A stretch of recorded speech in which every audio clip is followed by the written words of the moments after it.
Feliz sábado, irmãos. É uma imensa alegria estar com vocês. É uma imensa alegria estar na casa de Deus. Creio que para vocês também. Bem, no decorrer do nosso culto, vocês vão me conhecer um pouco melhor. Eu trabalho no Hospital Adventista e sou missionária com meu esposo há 42 anos. E nós temos feito um trabalho voluntário, né? E nessa manhã, a minha alegria é estar aqui com os irmãos, sentindo a presença do Espírito de Deus aqui. Mesmo o pecado tendo tentado separar o homem de Deus e Deus do homem, Deus não o permitiu. E Ele então envia seres magníficos para estarem conosco aqui nesta manhã. E eu fico sempre muito emocionada ao imaginar que lá no céu também esse culto acontece. Você já imaginou ouvir Deus pregando um sermão? Você já imaginou ouvir Jesus cantando um hino acompanhado por um coro de anjos? Sei que este é o seu sonho e o meu também. Mas Deus nos permite hoje termos essa atmosfera celestial. E Ele envia estes seres magníficos para estarem aqui. E eu não sei o que eles sentem ao participar conosco, acostumados a participar do culto diante do nosso Deus, e agora aqui conosco. Quando a gente fala nos anjos, a gente imagina os anjos. Mas você imagina como é o Espírito Santo? Você imagina? Ellen White, ela viu o Espírito Santo. E ela descreveu em um dos seus livros. E ela diz ali escrito: o Espírito Santo pairava por sobre os filhos de Deus como uma névoa. Creio que ela viu. A gente não percebe, mas nós estamos envoltos nessa atmosfera celeste, com esta névoa do Espírito Santo, com os anjos presentes aqui, e eu faço um desafio para você. Você gostaria de olhar aqui e ver os anjos? E ver o Espírito Santo agora? Talvez você diga: eu não costumo ver anjos assim, mas eu não estou te convidando para olhar com os olhos humanos, e sim com os olhos da fé. Olhe, os anjos de Deus estão aqui. O Espírito Santo está aqui nos envolvendo nesse momento. Por que você veio à igreja? O que fez você estar aqui neste momento? E não só neste momento, mas em todos os outros momentos. O que te moveu para vir à igreja? Talvez você possa estar respondendo para você mesmo. Porque alguém me convidou, porque hoje é sábado, eu quero adorar a Deus junto com meus irmãos, e eu quero dizer a você: não responda. Permita que Deus responda para você. Abra a palavra de Deus em São João, capítulo 15, no versos 16. São João, capítulo 15, versos 16. Deus irá responder para você que não foi uma escolha sua. Você pensa que você escolheu estar aqui, mas Deus colocou no seu coração o querer e o efetuar. E aqui diz assim: não fostes vós que escolhestes a mim, pelo contrário, eu vos escolhi a vós outros. Deus olhou para você e te escolheu. Deus coloca no seu coração o desejo de estar adorando a Ele. Mas é incrível o que Ele diz aqui para você: não fostes vós que escolhestes a mim.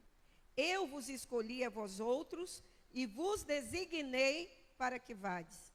Agora, eu vinha para a igreja e vi inúmeras pessoas trabalhando, correndo de um lado para outro, cuidando dos seus próprios interesses.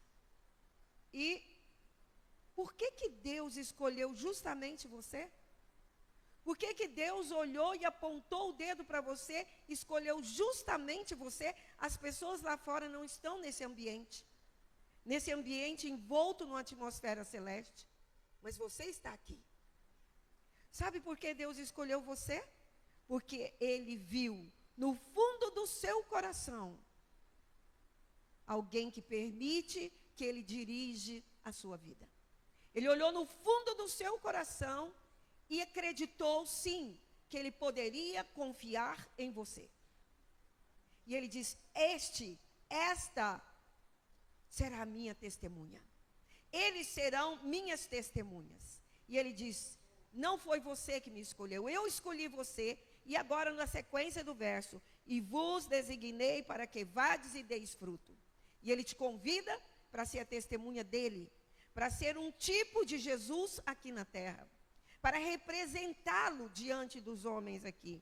E vos designei para que vades e deis fruto. Mas que tipo de fruto é esse? Leia. E o vosso fruto permaneça. Não é um fruto que morre, é um fruto que chega a alcançar a eternidade. E Ele te chama para você produzir esses frutos. Vos designei para que vades e deis fruto, e o vosso fruto permaneça. Agora Deus fica tão feliz que você aceitou, Ele decide te dar um presente. E o presente está aqui. E o presente é incrível. Olha, a fim de que tudo quanto pedirdes ao Pai em meu nome, Ele vô-lo conceda. Amém? Eu acho que você não entendeu o tamanho do presente. Por isso você não falou amém de imediato. Você não viu o tamanho do presente que Deus entregou para você. Ele diz, tudo que você me pedir, eu vou entregar para você. Tudo quanto pedirdes ao Pai, no nome de Jesus, Ele vô-lo concederá a você. Mas será? É bem compreensível se você ficou assim meio que estupefato de pensar, como assim Deus vai me dar tudo? Tudo que eu pedi para Ele? No nome de Jesus? Que tudo é esse? O tudo tem que estar aqui firmado na palavra de Deus, na pureza, na verdade, na sinceridade e principalmente conectado com o desígnio de Deus. Mas, se você teve dúvidas, é compreensível. Moisés teve essa dúvida.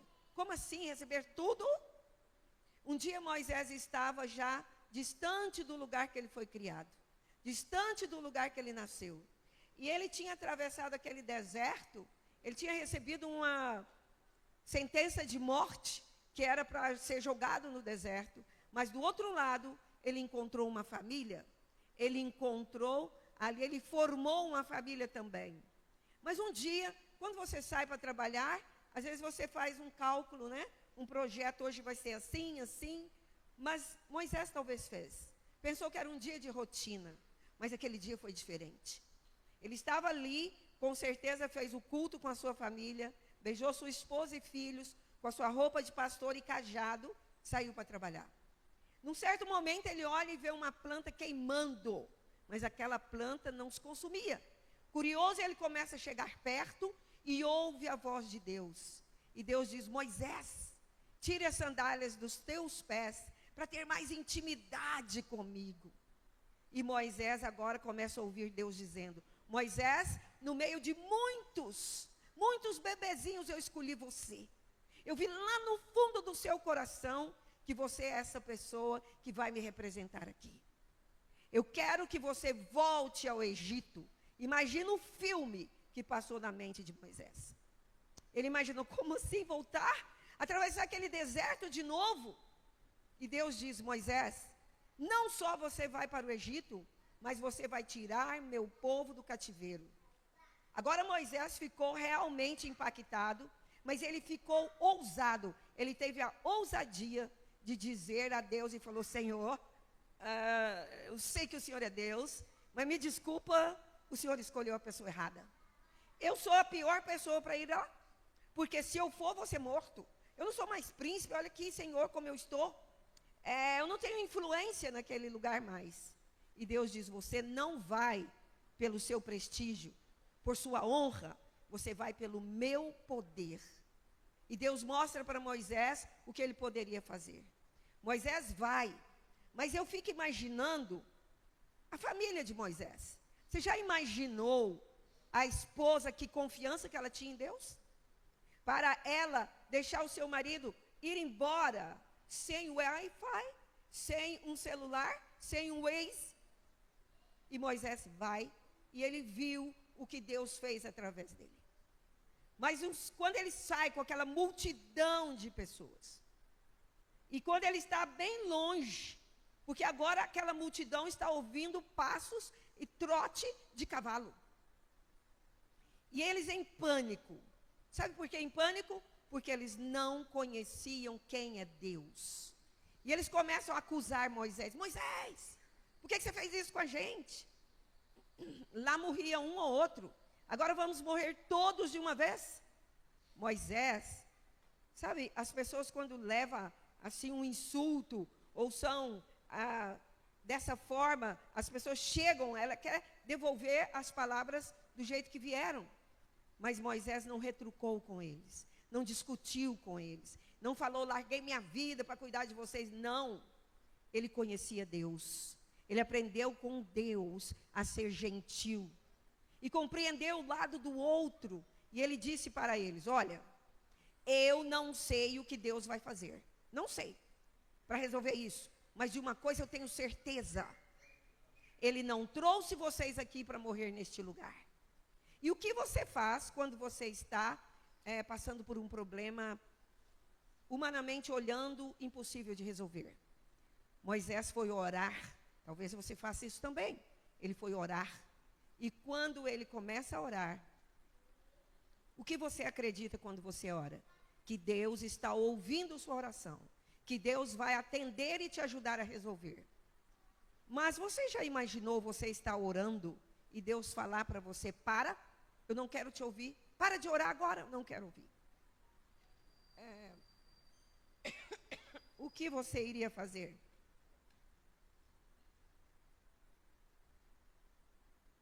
O que você iria fazer? Vamos ver o que aconteceu no meio da oração de Moisés. Êxodo 14, versos 15.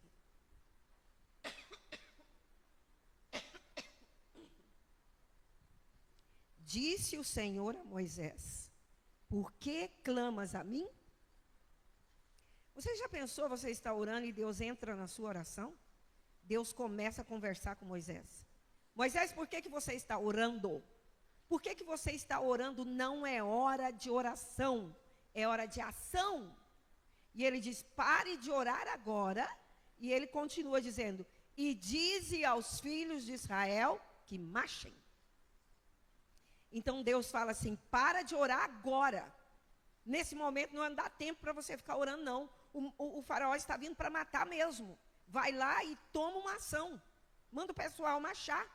E Moisés deve ter olhado e falado, marchar para onde? De um lado vem o faraó, do outro lado tem o mar. E eu pergunto para vocês, Deus abriu o mar para eles passarem, sim ou não? 5 pessoas sabem? Sim ou não? Sim. Que pena, que pena. Você acredita mesmo nisso?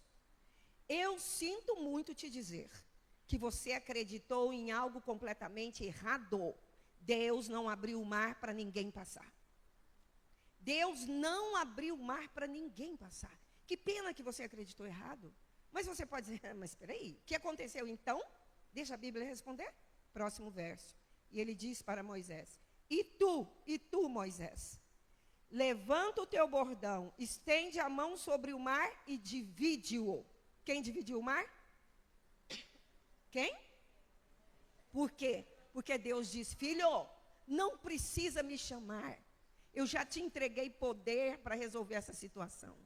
Vai lá, meu filho, e pega o seu bordão e abre esse mar.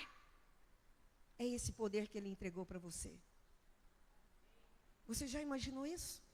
Se precisar, Deus te dá o poder para dizer, montanha, sai daqui e vai para lá. Você acredita nisso? Está duvidando? Eu creio que sim. Então vamos lá ver o que Jesus está falando para você, de você receber todo o poder de Deus. São João, capítulo 14, versos 12. Agora Jesus é que vai dizer para você uma verdade. E ele diz o seguinte: meu filho, minha filha, eu vou te falar uma verdade agora. O que eu vou te falar é uma verdade. E ele começa assim: em verdade vos digo, que aquele que crê em mim fará também as obras que eu faço. Uau! Você ficou impactado? Eu fico. Como assim, Senhor? Fazer as mesmas obras que Jesus fez? Ele pegou um homem cego de nascença e passou um barro aqui e falou para ele: lava no tanque de Siloé, e ele enxergou. Ele começou a ver a visão perfeita. Ele pegou, viu uma mulher chorando em desespero, porque ela ia sepultar seu único filho. A única segurança dela ali naquele mundo. E naquele momento, Jesus fala: rapaz, você não vai para a sepultura hoje não. Você vai cuidar da sua mãe. E ele acorda aquele rapaz, e essa família não era israelita. Ele pega um homem todo contorcido e diz: levanta e anda. Uma pessoa acamada fica com os músculos tudo frágeis, fraco. E aquele homem levantou com a estrutura perfeita, carregou sua cama e foi para casa.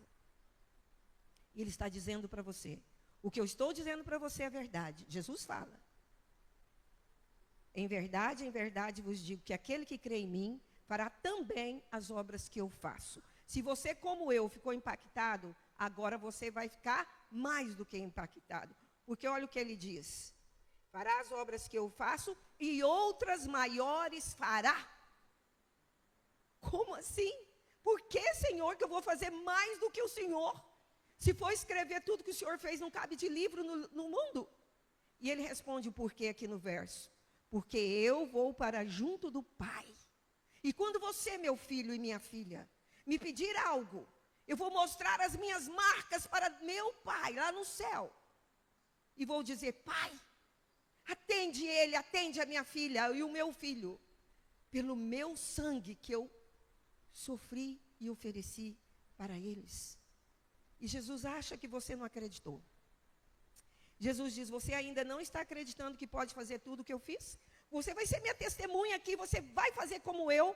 E veja bem aqui, no próximo verso, agora no 13, já que você não acredita, Jesus diz: eu vou repetir. E tudo quanto pedirdes em meu nome, isso farei, a fim de que o Pai seja glorificado no Filho.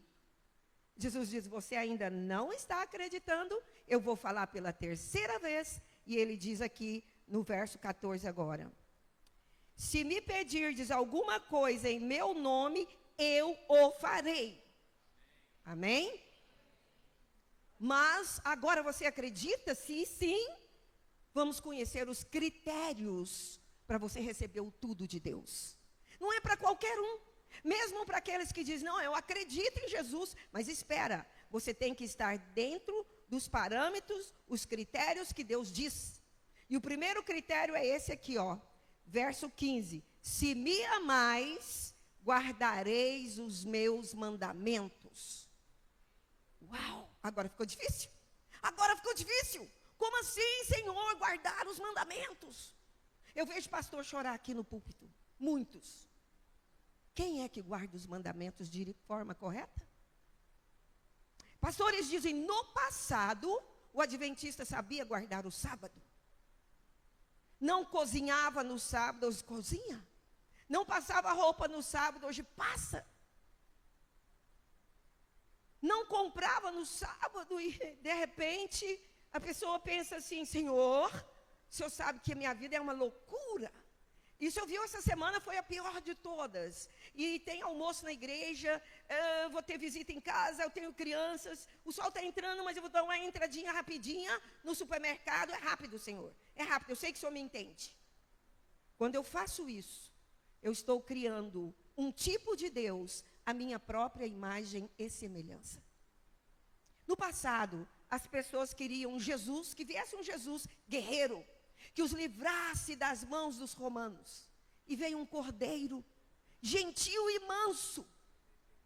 Agora as pessoas esperam um cordeiro, mas virá um guerreiro, um juiz que fará a sua estranha obra. Nesse final de semana, eu quero conversar com você sobre alguns temas O que é sagrado? O que é sagrado? Que nós precisamos pensar sobre isso. O que é realmente depender de Deus? Será que eu confio mesmo em depender de Deus? O que é dependência? Na verdade, Deus pediu para mim vir aqui dar duas notícias para vocês. Uma boa e uma ruim. Qual que você quer primeiro? A boa ou a ruim? Igreja muito inteligente. Assim a gente vê a última notícia boa, sair mais feliz, com o coração mais aliviado. E o que notícia ruim é essa? Eu vou dizer que essa notícia dá para você chorar. Dá para você chorar. Porque eu choro. Eu choro de ver essa notícia e vou dizer que eu vou perguntar a Ellen White que notícia ruim é essa? Porque ela é a repórter de Deus. Que notícia ruim é essa? E eu creio que ela chorou escrevendo. Capítulo 12, eventos finais, e ela diz assim: é uma solene declaração que faço à igreja, de que nenhum entre 20 dos nomes que estão registrados nos livros da igreja está preparado para finalizar sua história terrestre e estaria tão verdadeiramente sem Deus e sem esperança no mundo como o pecador comum. Como isso? Nenhum entre 20 está pronto para finalizar a obra. Eu preguei numa grande igreja em São Paulo. São muitos anos pregando cada sábado.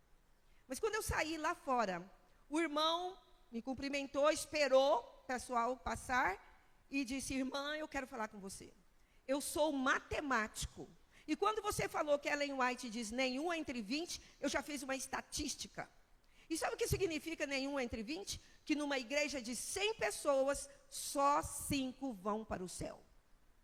Agora dá para chorar. Mas você pode falar: espera aí, doutora Elaine. Aí não está dizendo que a igreja adventista. Como é isso? Vamos aqui para o segundo parágrafo do capítulo 12 de Eventos Finais. Descobrir que igreja é esta? Ellen White diz: os que tiveram oportunidade para ouvir e aceitar a verdade, um momento. Nós estamos aqui porque acreditamos que a verdade está aqui. E a verdade está aqui. Você não precisa ir para outro lugar. A verdade está aqui. E olha só, ela diz: será que somos nós? Aceitar a verdade e se uniram à igreja adventista do sétimo dia. Uau! Agora ela falou o nosso nome. Considerando-se o povo de Deus, e a gente se acha, e considerando-se o povo de Deus, que guarda os mandamentos, e a gente tenta, mas não possui mais vitalidade e consagração a Deus do que as igrejas nominais. Serão certamente atingidos pelas pragas de Deus, assim como as igrejas que se opõem às suas leis.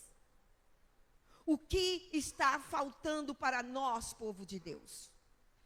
Por que está uma profecia tão forte e pesada? Não precisa nem ser adventista para saber a notícia boa. Porque o pessoal já está falando sobre isso. Qual é a notícia boa? Jesus está voltando. Amém? Mas eu não quero só falar para você que Jesus está voltando. Eu quero provar para você que Jesus está voltando. E hoje eu vou provar para você que Jesus está voltando. Mas ela está dizendo o que está acontecendo. Na verdade, nós estamos vivendo na era do ouro. Você abre a internet, o que diz: vem, faz um curso comigo, você vai ganhar dinheiro demais. E nem vai trabalhar, vai largar seu emprego. Sabe essa vida de ficar aí ganhando salário? Não. Você vai ganhar 100 mil, 200 mil, 1 milhão. Olha aqui minha conta. Estou na praia, ó, ganhando. Plim, está caindo na minha conta. Eles têm a coragem de ficar mostrando a conta do banco que ninguém queria. No mundo onde tem tantos ladrões, eles ficam mostrando a conta do banco. Sequestro? Mostra. Porque Satanás sabe que pouco tempo lhe resta. E por falar em tempo, o inimigo quer tomar o seu tempo. Ele quer tomar o seu tempo. Não tenho tempo para falar de Jesus, não tenho tempo para fazer isso. E algo muito sério acontece. Algo muito sério acontece. Muito sério. Porque você não vai entrar no céu se você não ganhar almas para Jesus. E a gente fica preocupado com essa vida nesse mundo, afunilado num funil, que eu preciso ganhar dinheiro, pagar isso, pagar aquilo, fazer. E são tantas coisas. No passado as pessoas tinham tempo de sentar na porta de casa, conversar com o vizinho. Ninguém tem tempo para nada. Satanás não quer que você tenha tempo. E aliás, eu tive um encontro com uma amiga. Sabe aquela pessoa na igreja que você olha assim? Eu era membro da Igreja Central de Goiânia. Então, eu sou goiana, mas a gente já mudou para vários estados do Brasil pregando. E estando eu como ali na Igreja Central de Goiânia, uma irmã que a gente olha e fala assim, nossa, essa irmã é muito consagrada. E ela é muito minha amiga. E ela diz, irmã Elaine, estou preocupada comigo. Falei, com você? O que está acontecendo com você, meu bem? Ela falou assim, eu tenho que devolver o dízimo. Falei, nossa, não pensei que você tinha esse problema. Ela falou, não é o dinheiro não é o dízimo do dinheiro não, é o dízimo do meu tempo. E eu pergunto, você está devolvendo o dízimo do seu tempo para Deus? São 24 horas, qual que é o dízimo? 2 horas e 40? Você está se envolvendo diariamente com Deus? No mínimo essas 2 horas e 40, se quiser mais, tudo bem. Estudando a lição, falando do amor de Jesus para alguém, ouvindo uma música verdadeiramente que nos eleva ao céu. Você está se conectando com Deus 2 horas e 40 por dia? O dízimo do tempo. Eu não sei, mas gostaria de fazer uma pergunta aqui. Quantos aqui saem todo dia para trabalhar, para o seu sustento, para ganhar o dinheiro? Quantos aqui? São bastante pessoas. E eu sinto muito te decepcionar novamente e dizer a você que Deus não gosta que você saia para ganhar dinheiro. Deus não gosta que você saia para ganhar dinheiro. Você está indo trabalhar para ganhar dinheiro? Deus não gosta, não. Agora você pode falar assim, não, mas espera aí. Como é que eu vou pagar as contas? Como é que eu pago o carro? Como é que eu pago a faculdade do filho? Os livros, a escola, a comida? Deus não gosta que você saia para ganhar dinheiro. Eu me lembro de Jesus, na Bíblia. A família foi para Jerusalém, para Páscoa. E imagino a maravilha, né? Dessa viagem a pé, uma comitiva, todo mundo indo para um congresso espiritual. E quando sai, né? Você já participou daqueles acampamentos, um congresso, um seminário de vários dias ou horas, e a gente sai dali com o corpo leve, com a alma leve. E ali estava Maria, José, todos indo embora para a casa deles. Quando chega a noite, os pais de Jesus procuram por ele. Onde está Jesus? Não encontram. Apavorados, voltam para Jerusalém. Já tinham andado dias. Chega ali. E eles apavorados, no pátio do templo, ouvem a suave voz de Jesus. E imagina a mãe, a Maria, talvez ela baixa na altura daquele filho de 12 anos e diz, filho, por que você não falou para a mamãe e o papai? Onde você está, filho? E ele, criança, mas com olhar e postura de um rei, de um Deus, ele diz, mãe, você não sabia que eu tenho que cuidar dos negócios do meu pai? Deus tem um negócio. E o negócio de Deus se chama ganhar almas. Quando você foi batizado, você falou para ele que ia ser missionário. Falou para ele, pode acreditar em mim, eu vou ser essa testemunha. Quantos aqui fizeram no início desse ano um compromisso com Deus e disse, eu sozinho vou trazer 20 almas para batizar aqui? Não é apenas uma obrigação ou um trabalho do pastor, nem da liderança, nem do ancianato. É de cada membro da igreja. Me desculpe, isso não é uma crítica, mas nós precisamos buscar as pessoas lá fora. Nós ainda estamos fazendo festinhas para o clube. É da mulher, vamos fazer mesa para as mulheres. Cadê as mulheres lá fora? É só para as mulheres aqui da igreja? Não compensa. É para ganhar almas. É para ganhar almas. Deus tem um negócio. Eu não sei a sua habilidade profissional. Eu não sei se você é médico, enfermeiro, odontólogo, professor, diarista, cuidador de idosos, se é você que limpa a igreja. Deus quer que você vá bem em todas as coisas.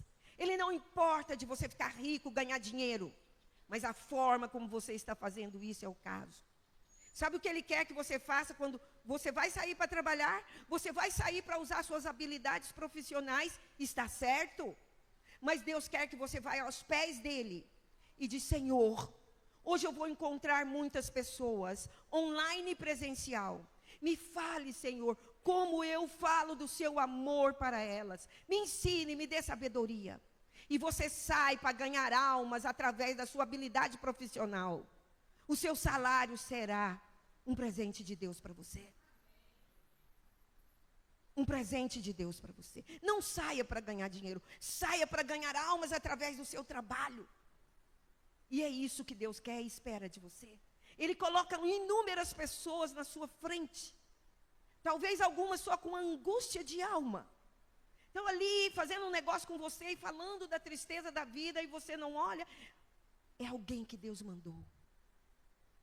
Sabe, ele diz o seguinte: buscai primeiro o reino de Deus, e todas as outras coisas vos serão acrescentadas. O duro é a gente acreditar nisso. Eu não vou sair para ficar ganhando dinheiro, porque Deus faz o meu marketing. Você deixa Deus fazer seu marketing? E eu pergunto, quantos aqui já passou por um caso, não sei, pode ser um montante de dinheiro grande ou pequeno, mas que você trabalhou e não conseguiu o dinheiro. Imagina, chega domingo e você sabe que segunda tem que pagar essa conta. E você não tem o dinheiro. E de repente, você resolve falar com Deus. Senhor, amanhã eu tenho que pagar essa conta. Eu nem sei como eu vou fazer, porque eu não posso deixar de pagar isso. Já lutei para conseguir, não consegui. E você ajoelha, ora e vai dormir. E coloca o caso nas mãos de Deus. Porque você tem um Deus que pode todas as coisas. No outro dia, você vai trabalhar ainda preocupado com esse dinheiro. E alguém chega e diz: amigo, amiga, quanto tempo que eu não me lembro de você? Ontem me vem na cabeça você. E eu acho que só você pode fazer um negócio que eu preciso, com total perfeição que eu estou precisando. E ela te entrega, essa pessoa te entrega na sua mão exatamente o valor que você precisa para pagar a sua conta. Quantos passaram por isso? Porque eu já. Sabe o que é isso? Porque você está cuidando dos negócios de Deus. E sabe o que Ele pediu para dizer a você? Cuide dos negócios de Deus, que Deus cuidará dos seus negócios. Cuide dos negócios de Deus, que Ele cuidará dos seus negócios. Sabe, hoje eles querem marketing digital, eles querem tráfego pago. Está complicado hoje para você fazer propaganda do seu negócio. Mas deixa Deus fazer o marketing divino para você. E Ele vai lá na cabecinha de alguém enquanto você dorme. E o seu negócio prosperará de tal forma que você não vai acreditar, porque você está cuidando primeiro do negócio de Deus. E Ele diz: não andeis ansiosos pelo que haveis de comer e beber, porque o vosso Pai Celeste sabe exatamente do que você precisa. E Ele vai te entregar. E você pode perguntar: mas isso está na Bíblia? Que Deus vai fazer o meu marketing? Abra a palavra de Deus em Salmo 127, no versos 2, e você vai ver que pode deixar na mão de Deus, que Ele faz o melhor marketing do mundo. Inútil vos será levantar de madrugada, repousar tarde, comer o pão que penosamente granjeastes, e aos seus amados Ele o dá enquanto dormem. Não tem negócio que não prospere quando Jesus está ali com você. E quando você está com Deus. É algo extremamente maravilhoso. Sabe, o maior problema que é interessante que na Bíblia ensina que nós, adventistas, não precisamos ter medo de nada. Medo de nada. Nem de pandemia, de dinheiro faltando, nada. Porque na Bíblia, eu não sei se você sabia, mas tem escrito 365 vezes essa frase: não tenha medo. Olha que incrível. Uma vez por dia você poderia ler em algum lugar diferente da Bíblia essa frase: não tenha medo. Mas agora eu vou te dizer algo que não é para ter medo, é para ter pânico. Pânico. Sabe assim, um terror? Eu tenho. Esse terror você pode ter. Sabe qual é o terror? Perder o céu. Perder o céu. Porque tem um verso aqui na Bíblia que me assusta profundamente. Ele foi escrito para pessoas que acham que estão servindo a Deus. Imagine Jesus voltando, todo mundo subindo, e você fica grudado no chão. E você olha para o céu e fala: Jesus, Jesus, faz alguma coisa, eu tenho que subir. Todo mundo subindo e eu aqui, por favor, faz alguma coisa. E Jesus ainda gasta tempo de olhar para essa pessoa. Ele diz: quem é você? Eu sou aquele que eu ia na igreja, eu chegava um pouquinho atrasado. Na sexta-feira que eu dava uma olhada na lição, mas assim, né? Vai que alguém me pergunta, eu não olhei a lição na semana. Mas eu ia na igreja, às vezes eu falava de saúde, de Jesus. Por que o senhor me deixa aqui? E Jesus falou: olha, eu não me lembro de você no meu time. Eu não me lembro de você no meu staff. Eu não me lembro de você ser um colaborador meu. Se afasta de mim, não te conheço. E essa pessoa pensava que ia para o céu. Agora, eu tive a curiosidade de procurar na Bíblia. Está escrito 99 vezes que quem vai para o céu tem que ser irrepreensíveis. Já pensou o que é isso? Eu disse: espera aí, irrepreensíveis? É algo muito sério. Mas tem mais um critério que eu quero falar para você. Eu trabalhei com vários governadores do Tocantins, como assessora internacional, que eu falo inglês perfeitamente, e espanhol, não tão fluente como o inglês, mas trabalhei ali no Tocantins, e o governador, ele faz 2 tipos de chamada para as pessoas: a ir a um evento oficial dentro do auditório do palácio, algo assim. Então, quando ele convida, você pode não ir se não quiser. Mas quando ele convoca, você não pode faltar. Você não pode faltar.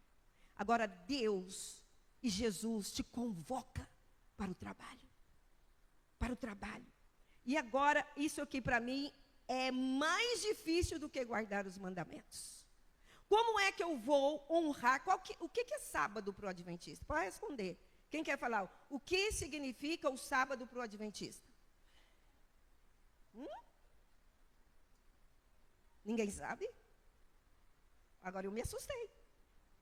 Ninguém sabe o que é o sábado para o adventista? Temos que estudar o Apocalipse aqui. O sábado é o sinal. E ele diz: é o sinal entre mim e vós. Quando eu vejo uma criança, um jovem com a roupa da igreja, da escola adventista, eu falo: esse menino é lá da escola adventista. Quando Jesus olha para você guardando o sábado verdadeiramente, ele diz: esse é meu. Esse é meu. Porque esse é o sinal entre mim e vós. Antigamente o sábado começava, mas 2, 3 horas antes a casa cheirava. A roupa estava passada, o sapato escolhido e limpo, tudo organizado, a casa cheirando comidinha do outro dia. O sábado é um sinal. Como é que eu vou? A controvérsia será sábado ou domingo? Você sabe falar tudo sobre o sábado? Se você não sabe, como você vai responder diante dos tribunais, se você for chamado? O sábado é o sinal entre Deus e você. Mas agora ele te convoca para algo mais difícil. Está aqui em São João 15, versos 17. Ele não está pedindo, não. Agora ele manda. Falou: você aceitou ser meu servo, agora eu estou mandando. É uma convocação. Isto vos mando, que vos ameis uns aos outros. Agora ele diz: estamos vivendo num momento em que precisamos fazer uma ressurreição espiritual. Olhar para dentro de nós mesmos e fazer se nós saber e ver se realmente estamos sendo servos dele, estudando a lição. Quantas vezes você já leu a Bíblia? Você faz a lição ou só dá aquela ligada, dá uma olhadinha? Olha, eu tive a curiosidade de olhar umas lições que eu tenho de 20 anos atrás, Cada lição tinha 12, 15 páginas. E cada página, cada lição, tinha mais de 15 versos para você procurar na Bíblia e responder. É um curso de teologia mesmo. Hoje tem uma perguntinha, alguns versos e ninguém quer ler todos. Precisamos conhecer a palavra de Deus. É algo muito sério, extremamente sério. Eu sei que para você estar aqui, você teve um lindo encontro com Jesus. Por isso você está aqui. Eu quero compartilhar com você um pouco de como meu esposo e eu pudemos, e o meu lar, minhas filhas, pudemos encontrar Jesus. Na verdade, eu era da igreja evangélica, não pentecostal. Na verdade, naquela época, nem tinha pentecostalismo, ainda nem existia. Depois de mais de 10 anos de casado, que começou o pentecostalismo. E eu era professora da escola dominical, mas eu casei com um homem católico. Ele diz hoje, né, que ele era católico, apostólico e relaxado, né? Porque ele não seguia nada direito, né? Mas ele era amigo do padre, o padre muito amigo dele, da igreja matriz, a mais importante da cidade. Os dois se pareciam fisicamente muito, incrível. Todo mundo pensava que eles eram irmãos gêmeos, para ver a aparência, que os dois eram muito igual. E o padre passava os casamentos para o meu esposo. Por quê? O meu esposo, Vanderlei de Paula, jornalista, escritor, chefe da Globo em Goiânia, da repetidora da Globo em Goiânia, e ele também trabalhava como repórter fotográfico. Então, o padre passava os casamentos, fotografia e filmagem para o meu esposo. No sábado, ele ganhava 30, 40 mil. 3, 4 casamentos, um álbum, com tudo que ele fazia, dava 8 mil, 10 mil por casamento. Então, ele, meu esposo, a única coisa que ele queria era ganhar dinheiro. E ele falava para mim, meu bem, nesse mundo você tem que ter um poder. E o poder se chama dinheiro.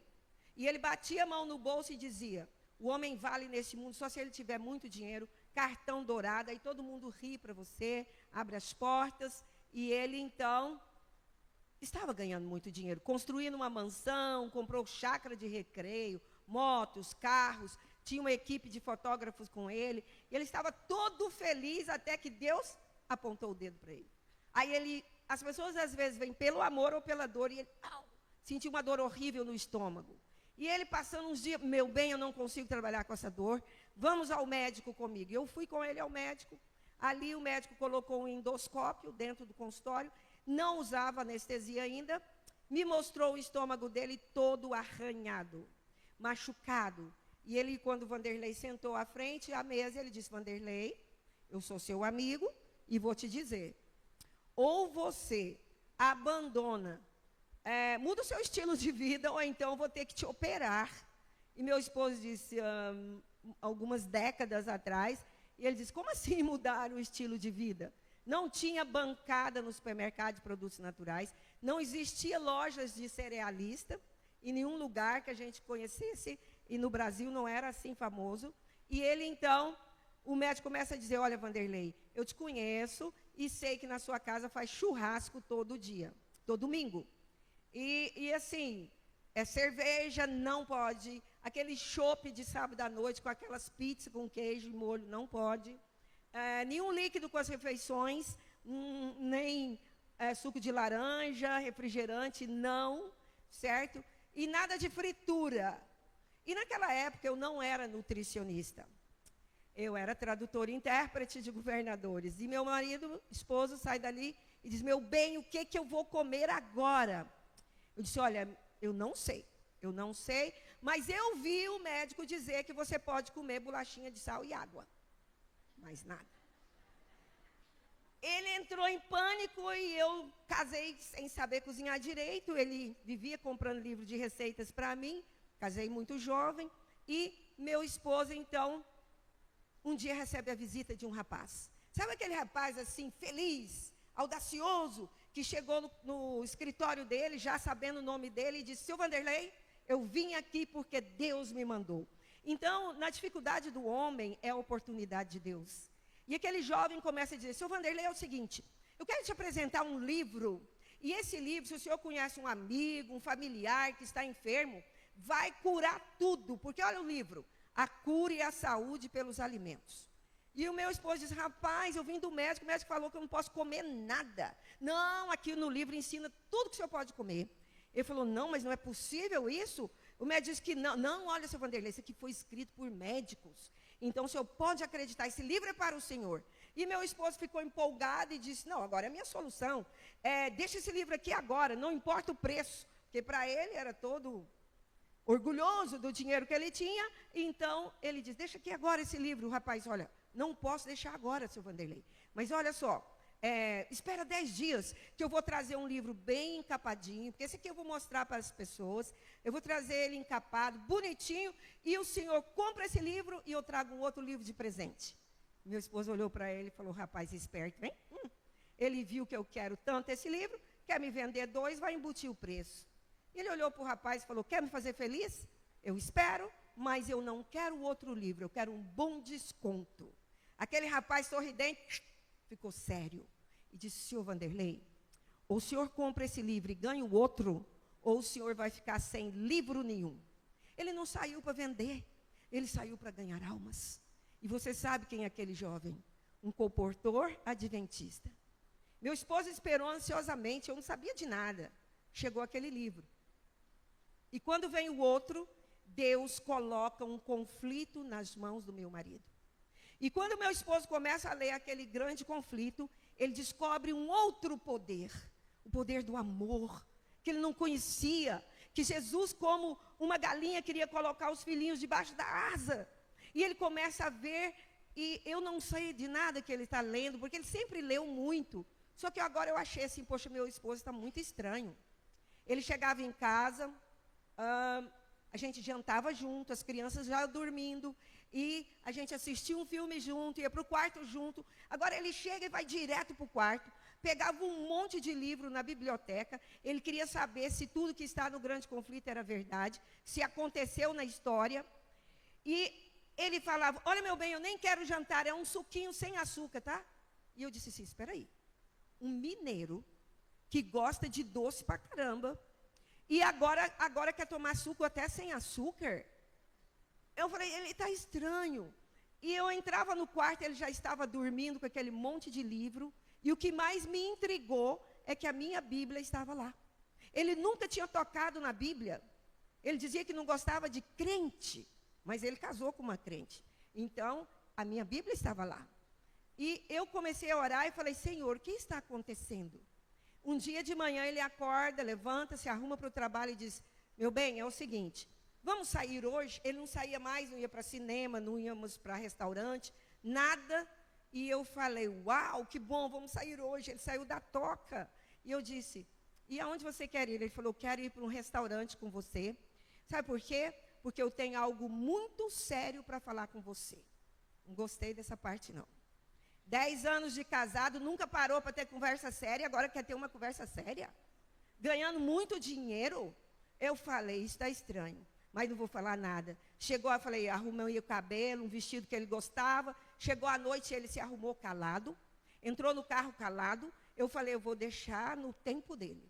Chegou no restaurante calado, pegou o cardápio calado. Eu falei, já vi isso nos filmes. O marido quer ver um bom momento para dizer à esposa que não a ama mais. Tem alguém no coração dele e não sou eu. É certeza. Que conversa séria que ele vai me falar?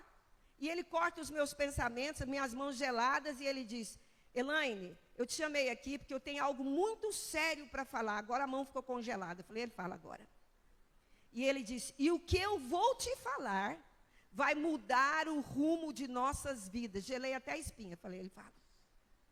Ele vai falar que não me ama, tem alguém no coração dele. E ele então disse para mim, sabe o que é? É que eu decidi seguir a Jesus. Eu olhei para ele assim, e na mesma hora eu falei, é só isso? Aí deu aquela crise de riso, que a gente não consegue parar de rir, não sei se já passou por isso. Eu olhava para ele e começava a rir, falei, é só isso? E ele não entendeu nada. Ele ficou bravo de eu estar rindo, ele não sabia meus pensamentos. Ele começou a ficar vermelho, nervoso, e falou assim, sabe o que é? É que eu amo mais a Jesus do que a você. Meu sorriso sumiu. Falei, eu sabia. Ele ama alguém mais do que eu. Mas eu falei, não, mas é Jesus. E aquela confusão, na minha mente, as lágrimas vieram, e ele ficou super sem graça. Ele me abraçou e disse, nossa, que coisa, não era assim que eu queria falar, você está chorando.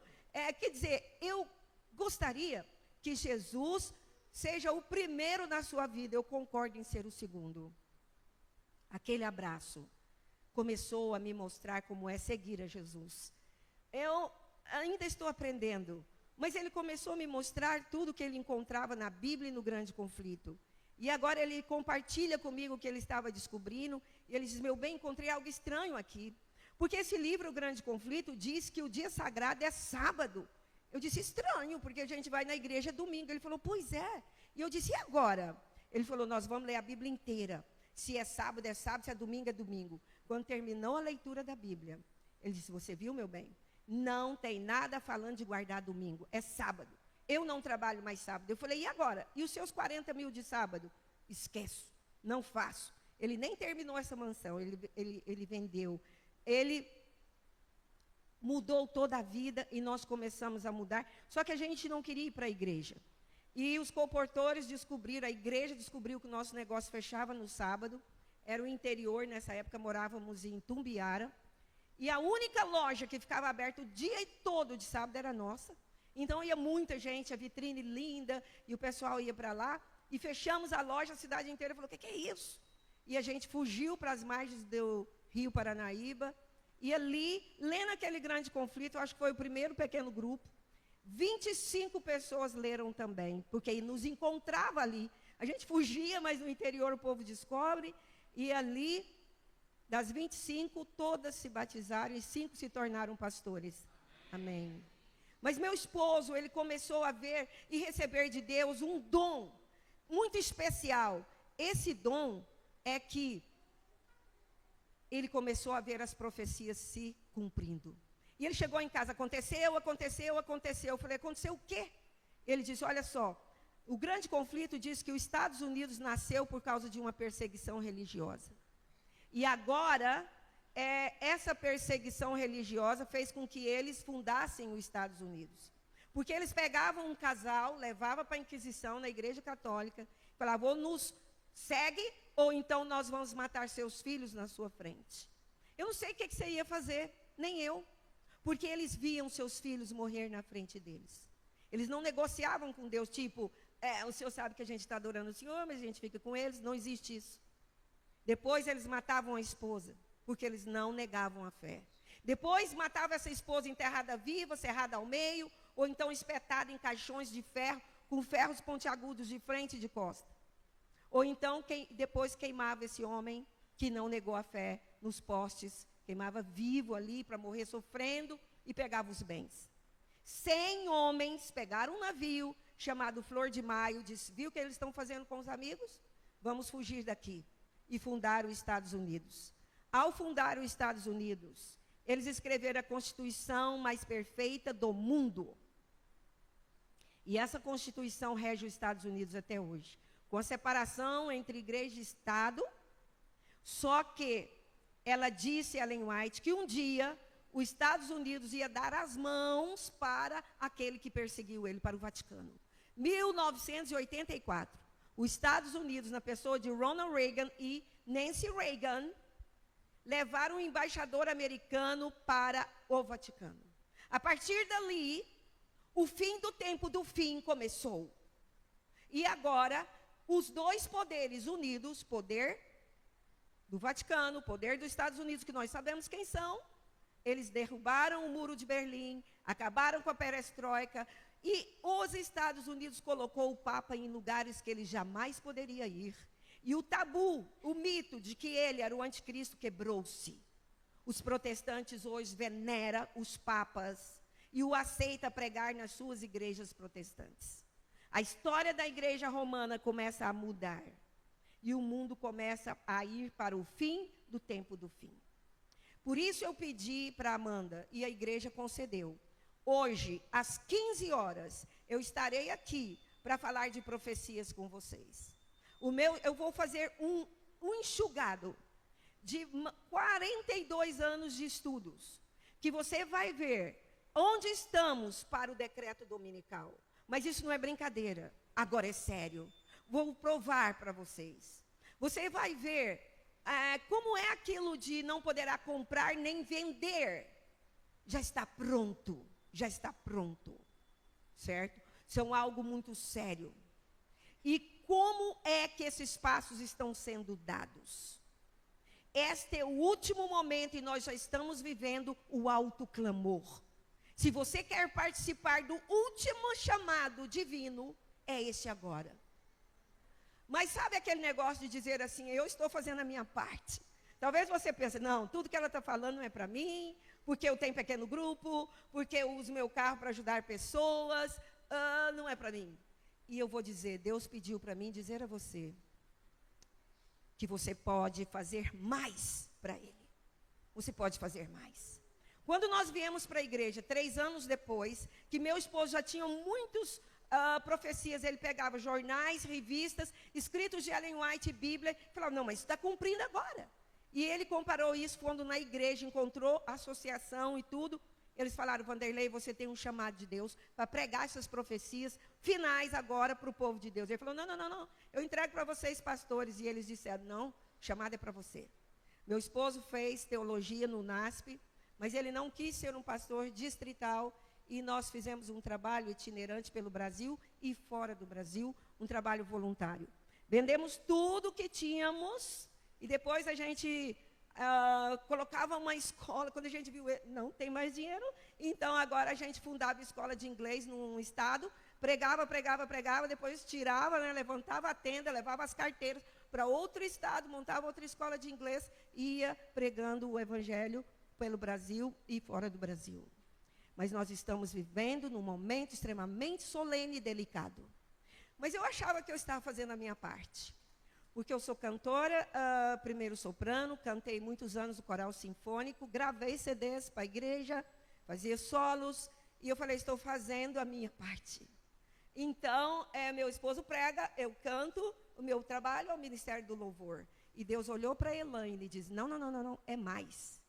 Eu chamei vocês pela profecia e pela saúde, porque essa igreja ganhou 2 presentes de Deus. A obra médico-missionária e a obra das profecias. Quem prega o evangelho e não vive e não fala do estilo de vida e da mensagem de saúde está fazendo errado. E quem prega de saúde e não fala dos tempos finais e das profecias está errado. É conectada as duas. Uma integrada à outra, é o braço da outra.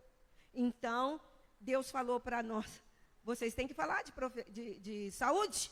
Só que a gente veio para a igreja 3 anos depois, fazendo estudo bíblico nos livros de Ellen White.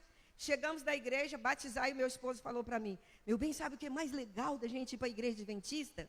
É que a gente vai para um lugar onde todo mundo é vegetariano. Eu falei, yes! Foi uma surpresa, porque não podia falar de nada, falar de carne. Fecha a boca, não fala nada, o povo não gosta. E Deus foi sacudir o nosso ninho. Eu trabalhando com o governador, uma de nossas filhas casou-se com um alemão e foi para a Alemanha, e ali eu fui para a Alemanha, e meu esposo também, e vimos uma igreja com dificuldade de pregar o evangelho. E eu fui na associação, conversei em inglês com o presidente das nossas associações de Munique, e disse, o trabalho missionário arde aqui nos meus ossos como fogo.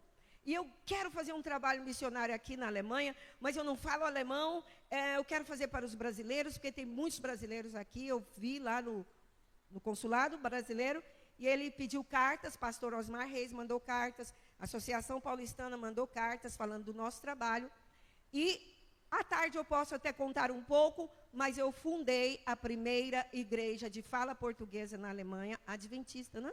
Ali, nós temos uma igreja em Munique, na rua Iseltar, número 40, onde nós pregamos ali em português no meio da Alemanha.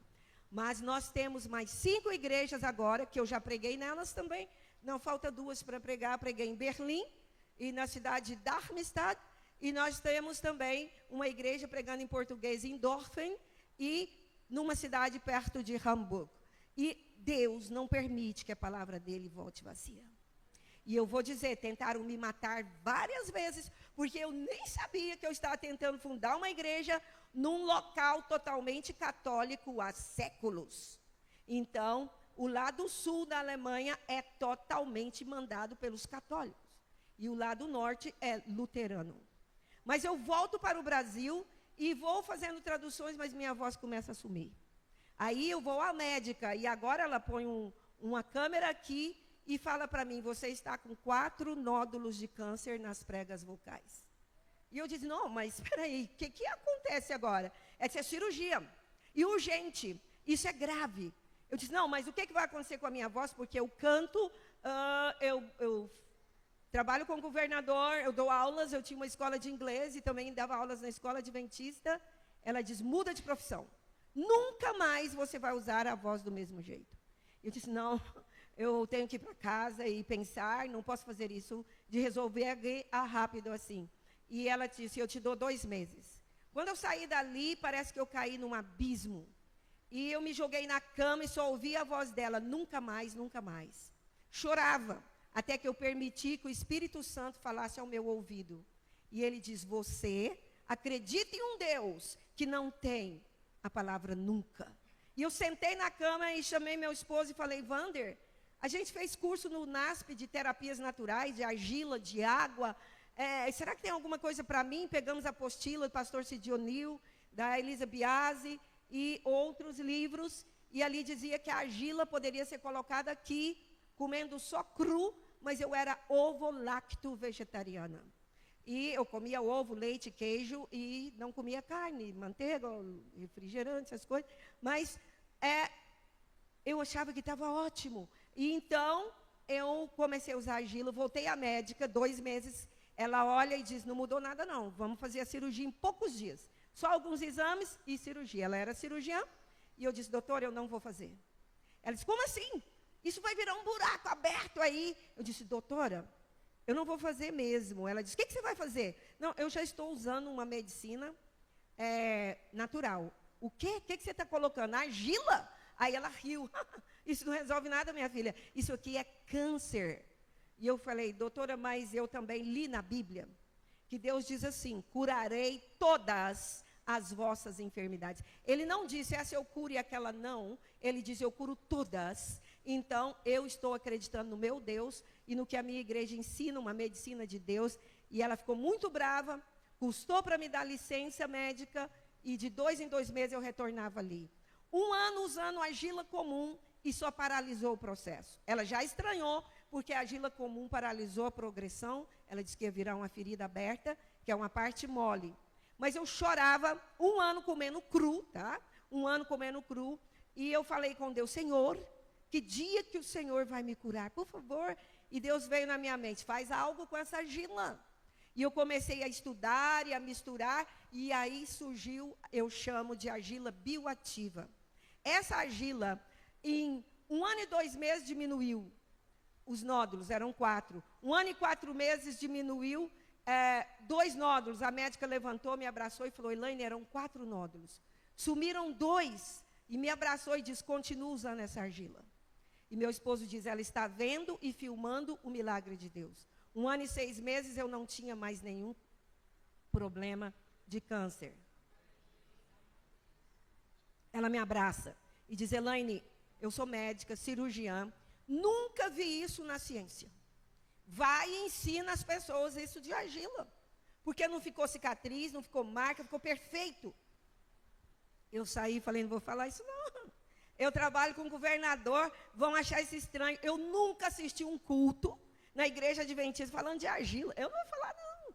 Fiquei calada 1 ano e meio, agora Deus sacudiu o meu ninho. E um mosquito me picou e eu peguei uma doença mortal, chamada leishmaniose visceral. E essa doença começa a me matar e essa doença, eu entro em coma dentro do consultório do médico. Ali dentro me internaram, né? E meu esposo, então, vendo o dia todo, ele disse, olha, amanhã vai para a UTI, ela vai morrer e não tem solução. Meu esposo começou a usar esse remédio aqui a noite toda, água. Ellen White diz, água por dentro e por fora é o remédio que Deus deixou. E eu não vi nada, eu estava em coma. Quando ele gelava meu corpo, esquentava, tinha um frigobar, era um quarto privativo. E eu, então, de manhã, sentei na cama e falei, que horas são? Ele disse, 6 da manhã. Ele me contou a minha história, que eu não sabia. Ele disse que lá eu ia morrer, se eu queria ir para casa. Eu falei, quero ir embora para casa. E ele colocou ali um colchão no chão, preparou 100 quilos de argila, e eu fiquei 2 vezes por dia com argila, só braço e perna sem argila, água, tratamento de água, usando limões, repolho e suplementos e sucos naturais. Não dava para comer. E ele, então, em 2 meses, Deus me tirou do vale da sombra da morte. Amém. Meus queridos, Deus me curou. Quando Ele me curou, eu saí da casa da minha mãe, porque meu marido, todo mundo me levou para a casa da minha mãe, tudo em Palmas. E eu volto para o meu apartamento, e o SUS vai lá na minha mãe querendo meu atestado de óbito, porque quem fazia o exame era o SUS. Só que o de saber que estava curado, um hospital começou a fazer, e eu fui lá, e não voltei no SUS. E agora o SUS ficou espremendo a minha mãe ali para entregar o atestado de óbito, entregou um telefone para ela, que senão ela ia ter problema com a polícia em 3 dias. Eu liguei lá no SUS e disse, olha, vocês estão pedindo meu atestado de óbito. Eu estou viva e não tem isso. E aí me convocaram para ir para o SUS. Tinha 15 médicos para me olhar e me levaram para o laboratório científico, e eu virei pesquisa científica do SUS. Porque não existe, eles falaram, na literatura médica, no mundo inteiro, cura para essa doença. E Deus, Ele me tirou do vale da sombra da morte. E eu falei, Senhor, ali na cama ali, de morte mesmo, eu fiz um combinado com Deus. Eu falei, se o Senhor me curar, eu abandono o meu emprego, porque a voz da médica não saía daqui. Conta isso para as pessoas. E eu falei para Ele que Ele me curasse, eu abandonaria o meu trabalho e eu ia ser só missionária. Então, eu falei para Deus que eu ia fazer, mas que Ele me tirasse do palácio. E eu não sabia o jeito que Ele ia me tirar. Porque se o governador deixava eu pregar dentro do palácio, me emprestava o auditório, eu cantava nos eventos do Dia da Bíblia e outros, e ele me convidava. Então, eu falei, se eu sair vai ficar bravo, né? É muito chato, eu passo de governador para governador. Então, eu entrei no meu carro, saindo do gabinete geladinho, ar-condicionado, meus olhos estouraram. No calor e o choque térmico, estourou a retina dos meus olhos e começou uma nova saga de busca de cura. Os médicos, eu fui nos melhores médicos, eles falaram que fez uma cirurgia laser, piorou meu caso, criou uma bolha atrás do vítreo, que é um opérculo, e ele disse, olha, agora você vai ficar cega. Eu falei, não, o senhor tem que fazer algo por mim. Eu ainda achando que a medicina só ia resolver. Ele falou, eu posso fazer uma cirurgia, mas é tentativa. Eu falei, o que pode acontecer? Ele falou, se eu passar numa veia, o sangue deixa você cega. Eu falei, não. Eu vou pôr argila no meu olho. Aí que o médico apavorou. Falou, você vai pôr argila dentro do olho? Eu falei, não, fecha o olho e põe por cima. 1 ano e meio colocando agora uma argila especial que foi mais forte e nada.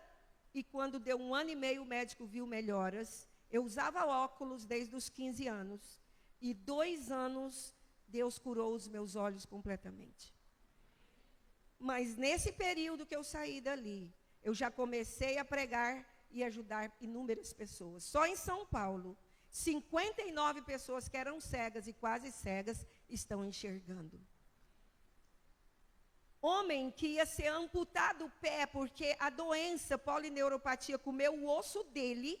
E lá na Alemanha, ele é alemão, a Alemanha ia amputar os 2 pés, o Brasil ia amputar os 2 pés, usando essa argila bioativa.